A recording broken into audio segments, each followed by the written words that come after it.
و چند سال دارید؟ 19 سال هستم. شما را کدام هدف ها، کدام مقصد ها به این جاها؟ من ورزشگر هستم. نباشم شروع میکنید. به نام خداوند بخشنده و مهربان، پیش از همه کار اول سلام است، زیرا که سلام خود احترام است. اولا السلام علیکم و رحمت الله تعالی و برکاته. هر جایی که باشید تنسیت و خانه آباد باشید. امروز در مهمانی ما در دکان خاکسارانه ما در دکان زیارتشاب در برنامه خوشه از گوشه یکی از مهمان های نوبتی ما این برادرم مهراج‌الدین می باشد که او را خوش آمدید گفته نور دیده تاج سر میگوییم. خوش آمدن برادرم. انشاءالله که در رفت برنامه خود شاهد حال میگردد که برادرمان چی کار و فعالیت میکند و چی شغل دارد. بار دیگر شما را خوش آمدید گفته نور دیده تاج سر میگوییم برادرم. لطف فرموده میگفتید که از وطن عزیز از کدام منطقه هستید و چند سال دارید؟ علیکم سلام و رحمت الله و برکاته. مهراج‌الدین هستم از تاجیکستان. 19 سال هستم. بارک الله. هر یک فرد تاجیکستان به مهاجرت یعنی به روسیه به یک مقصد به یک هدف می آید. شما را کدام هدف ها کدام مقصد ها به این جاها آورد؟ من ورزشگر هستم. نیت آمدن من همین است که پرچم تاجیکستان را بردارم و تاجیکستان را در دیگر جهان معرفی کنم. یعنی هدف شما پرچم تاجیکستان را بلند برداشتن است در ساحه ورزش. بله. از این گفته می شود که شغل دوست داشتن شما این ورزش است. ولی بله. در کدام نوع ورزش شما بیشتر شوق و رغبت دارید؟ در مغاربه آموخته.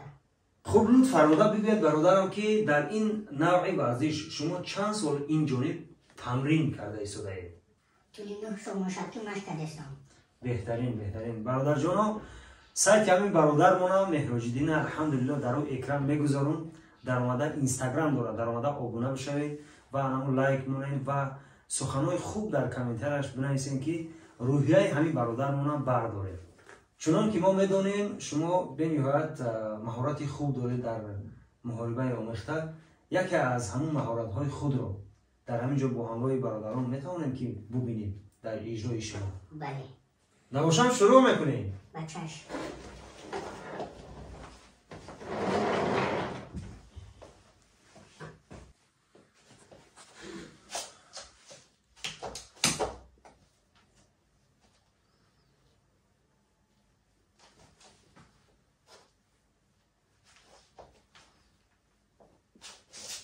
بهترین دوام داره. خب مرحبا.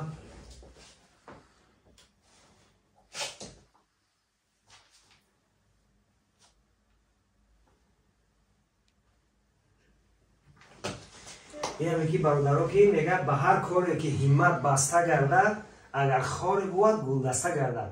برای خار گلدسته گرداندن باید کمر همت ببندی. این برادرم با فکرم که تمرین های خیلی زیاد کرده که اینقدر بسیار خوب استعداد را نشان داد.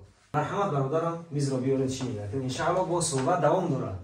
برادرم بیا من میخوام میشم. این بهترین. احسن برادرم احسن. بنیاد تمرین های خوب بود. شما با این گونه تمرین ها در آینده چه هدف ها دارید؟ یگان آرزو و آمال ها دارید؟ آرزوی من همین است که در وزن 19 کیلو و دستگیری برادرها میخوام که در وزن خودم در یاسه برآمد کنم. بهترین. شما میخواهید که برادرها شما را با یاری مالی پولی دستگیری کنن یا اینکه چگونه؟ من نفهمیدم. من از برادرها یگام طلب ندارم، فقط در حق ما دعا کنم تا که به آرزوهایم برسم. بهترین. انشاءالله هر اون نفری که تماشا دارن ما را در حق شما دعاگو هستم برادرم که در کسب و کار امروزتون ما هم دعا میکنیم که برسین در هر کجایی باشی موفق باشید به آرزوهات برسید. رسیدیم در آخر برنامه برادرها. این برنامه آخرین ما نیست. انشاءالله در آینده با دیگر مهمانان انشاءالله میشوند.